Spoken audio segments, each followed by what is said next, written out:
late 1940s, a group of Russian researchers discovered an experimental gas-based stimulant which could eradicate the need for sleep in humans. 5 test subjects were chosen to test the gas, all deemed enemies of the state. They were kept in a sealed environment to carefully monitor their oxygen intake, as the gas was toxic in high concentrations. This was before closed-circuit cameras, so their only means of monitoring the subjects were microphones and a few thick glass portholes into the chamber. The chamber was stocked with books, cots to sleep on, running water, a toilet, and enough dried food to last all 5 for over a month. Everything was 5 for the first 5 days. The subjects hardly complained, having been promised, falsely, that they would be freed if they did not sleep for 30 days. Their conversations and activities were monitored closely, and it was noted that they continued to talk about increasingly traumatic incidents in their past life, and the general tone of their conversations took on a darker aspect after the 4-day mark. After 5 days, they started to complain about the circumstances and events that led them to where they were, and started to demonstrate signs of paranoia. They stopped talking to one another, and began alternately whispering to the microphones and portholes. Oddly, they seemed to think they could win the trust of their researchers by turning over their fellow comrades. At first, the researchers suspected that this was an effect of the gas itself. After 9 days, the first of them started screaming. He ran the length of the chamber, repeatedly yelling at the top of his lungs for 3 hours straight. After he tore his vocal cords, he still continued attempting to scream, but was only able to produce occasional squeaks. The most surprising thing about this behavior is how the other captives reacted to it, or didn't react to it. They continued whispering into the microphones until the second of the captives started to scream. The 3 non-screaming captives took books apart, smearing page after page with their own feces and pasted them over the glass portholes. The screaming promptly stopped, and so did the whispering in the microphones. After 3 more days passed, the researchers checked the microphones hourly to make sure they weren't working, as they thought it impossible that no sound could be coming from the chamber. The oxygen consumption in the chamber indicated that all 5 must still be alive. In fact, it was the amount of oxygen 5 people would consume at a very heavy level of strenuous exercise. On the morning of the 14th day, the researchers did something they said they would not do. They used the intercom inside the chamber, hoping to provoke a response from the captives. They announced, "We are opening the chamber to test the microphones. Step away from the door and lie flat on the floor, or you will be shot. Compliance will earn one of you your immediate freedom." To their surprise, they heard one single phrase in a calm voice respond, "We no longer wish to be freed." Debate broke out among the researchers and the government officials funding the experiment. Unable to provoke any other response using the intercom, it was finally decided to open the chamber at midnight on the 15th day. That night, the chamber was flushed of the gas and filled with fresh air. Immediately, voices from the microphones began to object. 3 different subjects began begging, as if pleading for the life of loved ones, to turn the gas back on. The chamber was opened and soldiers sent in to retrieve the test subjects. They began to scream louder than ever, and so did the soldiers when they saw what was inside the chamber. 4 of the 5 subjects were still alive, although no one can rightly call the state that any of them were in living. The food rations for the past 5 days had not been so much as touched. There were chunks of rotting flesh from the dead subject's thighs and chest stuffed into the drain in the center of the chamber, which allowed 4 inches of red liquid to accumulate on the floor.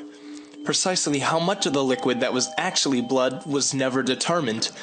All 4 surviving test subjects also had large portions of muscle and skin torn away from their bodies. The exposed bone on their fingertips indicated that the wounds were inflicted by hand, not with teeth as the researchers initially thought. Closer examination of the position and angles of the wounds indicated that all of them were self-inflicted. The organs below the rib cages of all 4 test subjects had been removed. While the heart, lungs, and diaphragm remained in place, the skin and muscles attached to the ribs had been ripped off, exposing the lungs through the ribcage.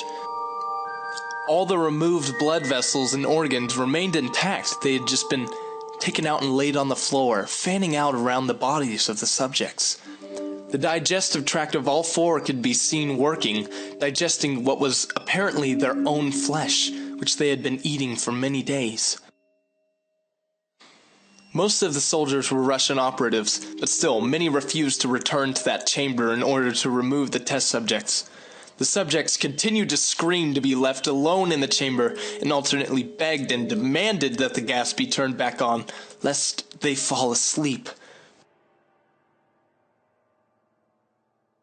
To everyone's surprise, the test subjects put up a fierce fight in the process of being removed from the chamber. One of the Russian soldiers died from having his throat ripped out. Another, gravely injured by having his testicles ripped off and an artery in his leg severed by one of the subject's teeth. 5 more soldiers lost their lives, if you count ones that committed suicide. In the struggle, one of the 4 living subjects had his spleen ruptured and was bleeding out quickly. The medical staff attempted to sedate him, but this proved impossible. He was injected with more than 10 times the normal human dose of morphine, and still fought like a cornered animal, breaking the arm of one doctor. His heart continued beating for a full 2 minutes after he ran out of blood. Even after his heart stopped, he continued to scream and flail for another 3 minutes, struggling to attack anyone in reach and just repeating the word, "More! More!" over and over, weaker and weaker, until he finally fell silent. The surviving 3 test subjects were heavily restrained and moved to the medical facility, the 2 with intact vocal cords continuously begging for the gas, demanding to be kept awake. The most injured of the 3 was taken to the only surgical operating room that the facility had. In the process of preparing the subject to have his organs placed back in his body, it was found that he was effectively immune to the sedative they had given him. He fought furiously against his restraints when the anesthetic gas was brought out to put him to sleep. He managed to tear most of the way through a 4-inch wide leather strap on his wrist. It took little more anesthetic than normal to put him under, and the instant his eyelids fluttered and closed, his heart stopped. In the autopsy of the test subject, it was found that his blood had triple the normal level of oxygen found in a human body. The muscles that were still attached to his skeleton were badly torn, and he had broken 9 bones in his struggle to not be subdued. The second survivor had been the first of the group to start screaming. His vocal cords destroyed, he was unable to beg or object to surgery, and he only reacted by shaking his head very violently in disapproval when the anesthetic gas was brought out. He shook his head yes when a nurse suggested that they try the surgery without anesthetic. He did not react for the entire 6-hour procedure of replacing his abdominal organs and attempting to cover them with what little remained of his skin. The surgeon stated repeatedly that it should be medically impossible for the subject to still be alive. One terrified nurse stated that she had seen the patient's mouth curl into a smile several times whenever his eyes met hers. When the surgery ended, the subject looked at the surgeon and began to wheeze loudly, attempting to talk. Assuming this must be something of importance, the surgeon had a pen and pad fetched so he could write out his message. It was simple. Keep cutting. The other 2 test subjects were given the same surgery, both without anesthetic. The surgeon found it almost impossible to perform the operation while the patients laughed continuously. Once paralyzed, the subjects could only follow the attending researchers with their eyes.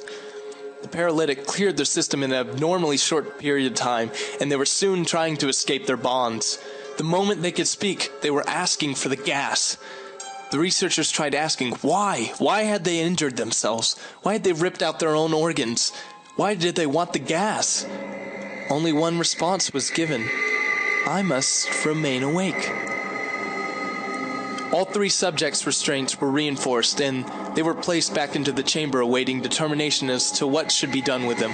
The researchers, facing the wrath of their military benefactors for having failed the stated goals of their project, considered euthanizing the surviving subjects. The commanding officer, an ex-KGB, instead saw potential and wanted to see what would happen if they were put back on the gas. The researchers strongly objected, but were overruled. In preparation for being sealed in the chamber again, the subjects were connected to an EEG monitor and had their restraints padded for a long-term confinement. To everyone's surprise, all three stopped struggling the moment they were back on the gas. It was obvious that, at this point, all three were putting up a great struggle to stay awake. One of the subjects that could speak was humming loudly and continuously. The mute was straining his legs against the leather bonds with all his might, first left, then right, then left again, just to have something to focus on. The remaining subject was holding his head off his pillow and blinking rapidly. Having been the first to be wired for EEG, most of the researchers were monitoring his brainwaves in surprise. They were normal, but most of the time, he just flatlined.